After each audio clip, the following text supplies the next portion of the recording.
सभी का स्वागत है रुपेश कुमार के यूट्यूब चैनल पे। तो जो भी नए हैं उनसे हाथ जोड़कर रिक्वेस्ट है, प्लीज़ भाई के चैनल को सब्सक्राइब कर लें। इस तरह का कहानी डेली आते रहेंगे, ठीक ना। तो चलिए कहानी को स्टार्ट करते हैं। देखिए, ये पूर्ण रूप से काल्पनिक कहानी है, इसे कोई दिल पे मत लीजिएगा, सिर्फ आप लोगों के मनोरंजन के लिए कहानी बनाए हैं, ठीक ना। तो चलिए प्रारंभ करते हैं। एक बार की बात है, एक छोटा सा गाँव था जो एक घने जंगल के किनारे बसा हुआ था।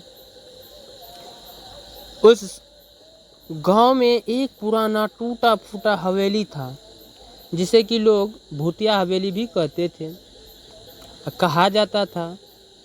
और वहाँ का लोग का मानना था कि हवेली में कई साल पहले एक महिला की रहस्यमय ढंग से मौत हो गई थी और उसकी आत्मा आज भी वहाँ भटकती है। एक रात गांव का एक युवक, जिसका नाम निकेश था, अपने दोस्तों के साथ शर्त लगाकर उस हवेली में जाने की ठान लेता है। गांव वाले उसे मना करते हैं, लेकिन निकेश ने ठान लिया था कि वो सबको साबित करेगा कि भूत प्रेत जैसी कोई चीज नहीं होती है। निकेश अकेला हवेली की ओर चल पड़ा।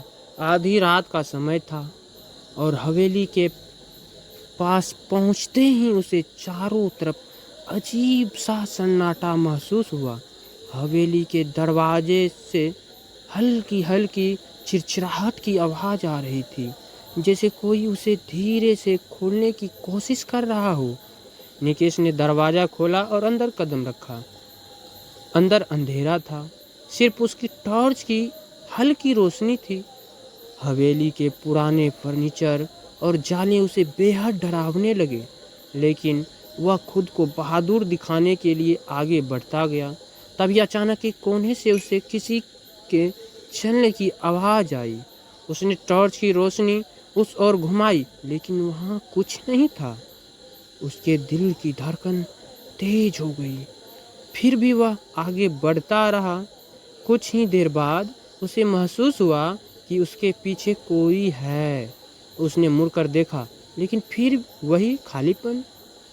डर अब उसके चेहरे पे साफ नजर आने लगा था।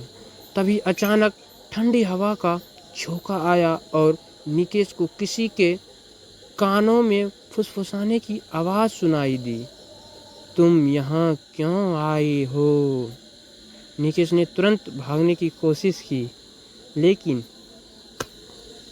उसके पैर जैसे जकड़ गए थे। तभी उसने देखा, सामने खड़ी थी एक सफ़ेद साड़ी में लिपटी महिला, जिसके चेहरे पर कोई आंखें नहीं थी। निकेश ने चीखने की कोशिश की, लेकिन आवाज़ गले में ही अटक गई। उस महिला ने अपना हाथ उसकी ओर बढ़ाया और बोली, अब तुम भी यहीं रहोगे।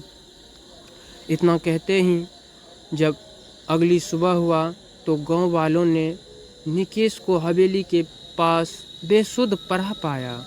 उसके होश में आते ही वह सिर्फ एक ही बात कह रहा था, वो मुझे लेने आए थी, वो मुझे लेने आए थी। उस दिन के बाद निकेश कभी भी सामान्य नहीं हो पाया। हवेली की वो रहस्यमय कहानी गांव में और भी डरावनी हो गई।